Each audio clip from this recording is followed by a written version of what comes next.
Yan, hello, hello.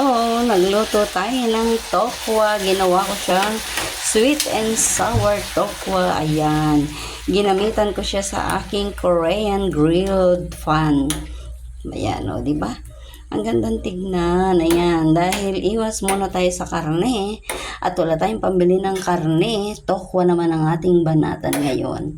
So, ayan ang aking sweet and sour tokwa. Mas masustansya po ito kumpara mo sa karne.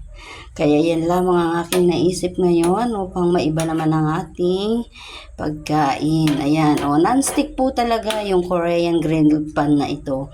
Nasubukan ko na siya sa mga iba't ibang putahe na aking niluluto at hindi po talaga siya nagdidikit-dikit. Ayan, o, diba? Ang ganda po niya, o.